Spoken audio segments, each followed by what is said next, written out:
Now take a look at this. We wanted to show you a comparison of U.S. manufacturing jobs in January of 1994, when NAFTA did go into effect, versus the number of manufacturing jobs this January. Now, as you can see, the U.S. has more than 4.5 million fewer manufacturing jobs today. That's about a 26.7% drop over the last 22 years. So, look, you could question the timing, but does Donald Trump have a point that NAFTA and other trade deals like the TPP are perhaps not as beneficial to the U.S. as people originally thought?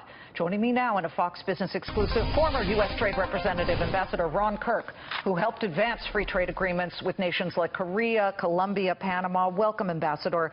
I want to begin first with an important fact, that NAFTA was really begun earlier than 1994 under George Herbert Walker Bush. He was working very hard to get it started. So this is not necessarily a Democrat versus Republican issue, but when you see the difference between the number of manufacturing jobs back then and now, it is rather stark. What are we to make of that?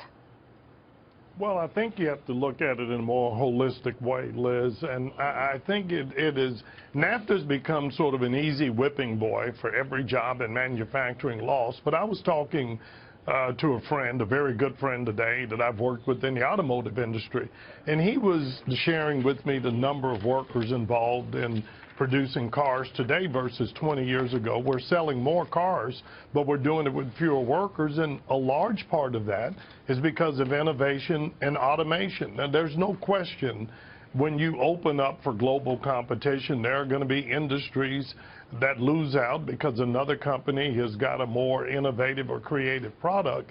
But I think it's unfair to scapegoat trade for every job lost in manufacturing. And the flip side of that is the real winners of trade deals are consumers, because tariffs are nothing but a fancy word for taxes. And if you impose tariffs on goods brought into this country, the people that are going to pay them are the families, the small businesses that need those products to either take care of their family or feed their businesses. So I think it's important that we look at this in a holistic way. Well, it's interesting because Donald Trump was at an aluminum and metals plant in Pennsylvania, and he talked about tariffs and how the steel industry is just a total mess because we allow too much dumping of Chinese steel. But, you know, you had both President Bush back in 2002 imposing, what, an 8 to 30% tariff on imported steel. And then in March, President Obama imposed a 266% tariff on China's steel imports. But so I don't want to just simply say, is Trump getting it wrong? Are U.S. manufacturers not getting it right somehow?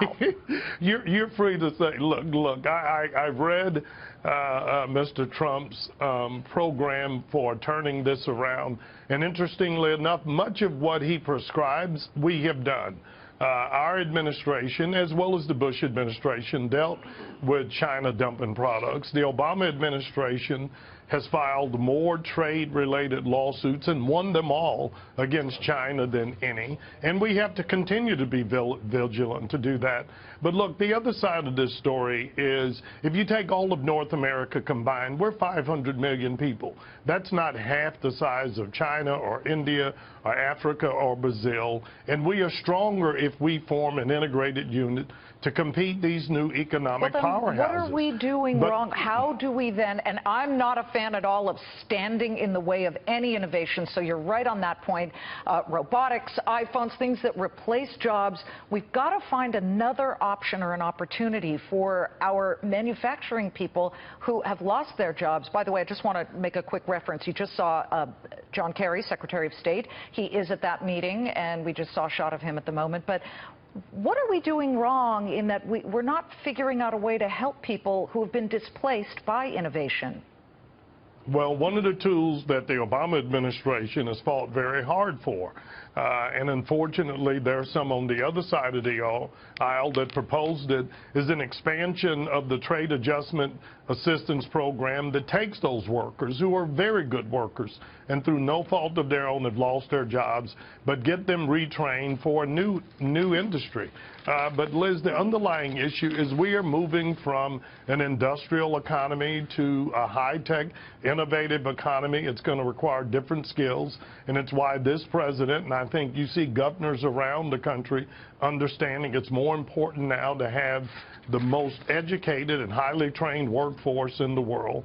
Because the good thing, the flip side of that, as India, as China, as Brazil, as Africa begin to modernize, they're going to need much of what we produce. Okay. And just as it's okay for Donald Trump to spend last week in Europe touting his investments overseas, if it's good for Donald Trump, it's good for that small business in Chicago. It's good for that small business in Detroit. And there's no reason in the world we can't be the nation that supplies these new economies the goods, the services, the food, the innovative products that they want to grow. And that's a prescription for growing our economy. We cannot ignore one simple, hard reality that 95% of the world's consumers now live somewhere other than the United States. We should be at the vanguard of competing for their dollars and using those dollars to help sustain our economic growth and job growth here at home. Well, I can say this. Made in the USA products tend to be better quality, and that's what you're paying extra for. The consumer has to decide they want to pay up for that, too. Ron, thank you so much.